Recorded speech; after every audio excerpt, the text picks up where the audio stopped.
அனைவருக்குமே வணக்கம். சற்று முன் கிடைக்கப்பெற்ற ஒரு மிக மிக முக்கியமான செய்தி ஒன்று வெளியாகியுள்ளது.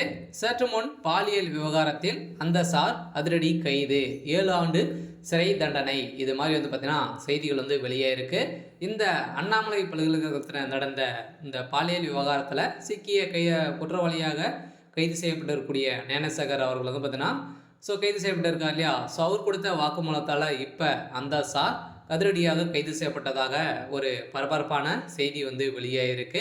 ஸோ அதில் அந்த சார் யார் அப்படின்றது தான் ஒரு பெரிய கேள்வியாகவே இருக்கு இல்லையா. ஸோ நிறைய ஊடகங்களும் பார்த்தீங்கன்னா அந்த சார் யாருன்றது தான் தேடி வந்திருக்கக்கூடிய நிலையில் இப்போ நிறைய அமைச்சர்கள் பார்த்தீங்கன்னா இதில் சிக்கியிருக்காங்க. ஸோ இதை பற்றி இந்த வீடியோவில் நம்ம முழுமையாக பார்க்கலாம்.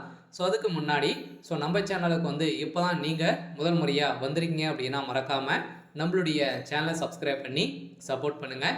ஸோ வாங்க வீடியோக்குள்ளே போகலாம். ஸோ பார்த்தீங்கன்னா இந்த பாலியல் விவகாரத்தில் அந்த சார் யார் அப்படின்றது தான் எல்லாருடைய கேள்வியாகவே இருக்குது. ஸோ அதில் சிக்கிய பார்த்தீங்கன்னா இதற்கு உதயநிதி ஸ்டாலின் அவர்களும் அந்த சார் அவர் தான் அப்படின்ற மாதிரியும் நிறைய ஊடகங்கள் சொல்லி வந்திருக்கக்கூடிய நிலையில் இப்போ அதிரடியாக அந்த சார் யார் அப்படின்னு தான் பார்த்தீங்கன்னா குற்றவாளி கொடுத்துருக்கக்கூடிய உண்மையான தகவல் பார்த்தீங்கன்னா இப்போ வெளியே இருக்குது. அதனால் இப்போ முக்கிய குற்றவாளியாக கைது செய்யப்பட்டிருக்கக்கூடிய யார் அப்படின்னா அமைச்சர் சுப்பிரமணியன் அவர்கள் தான் பார்த்தீங்கன்னா இப்போ அதிரடியாக அந்த சார் சுப்பிரமணியன் தான் அப்படின்ற மாதிரி இப்போ உச்சநீதிமன்றம் தாமாக இந்த வழக்கு விசாரணைக்கு எடுத்திருக்காங்க இல்லையா. இந்த விசாரணையின் அடிப்படையில் போலீஸாரால் பார்த்தீங்கன்னா இப்போ அமைச்சர் சுப்பிரமணியன் அவர்கள் கைது செய்யப்பட்டிருக்காரு.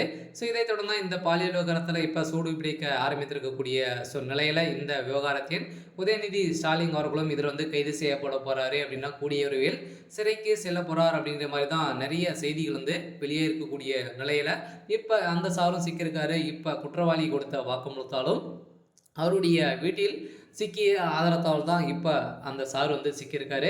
ஸோ அதனால் இதில் திமுக சேர்ந்த அமைச்சர் ஒரு 6 அமைச்சர்கள் பார்த்தீங்கன்னா அந்த சார் அனைவருமே சிக்கியிருக்காங்க. ஸோ அதனால் நிறைய பெண்களை ஏமாற்றி திமுகவுடைய தலைமையாக பார்த்தீங்கன்னா இதுக்கெல்லாம் உறுதுணையாக சென்றிருக்கு அப்படின்ற மாதிரி தான் இப்போ செய்தி வெளியாக இருக்கக்கூடிய நிலையில் தான் இப்போ உதயநிதி ஸ்டாலின் அவர்கள் கூடிய விரைவில் சிறைக்கு செல்வார் அப்படின்ற மாதிரி தான் ஏற்கனவே பார்த்தீங்கன்னா அண்ணாமலை அவர்கள் சொல்லியிருந்த நிலையில் மீண்டும் இன்று அதிரடியாக அந்த சார் கைது செய்யப்பட்டிருக்காரு.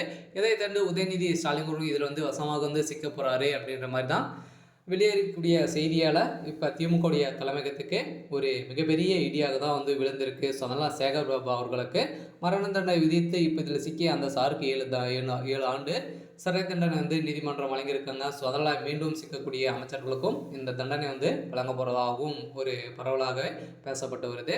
ஸோ சரி, ஓகே.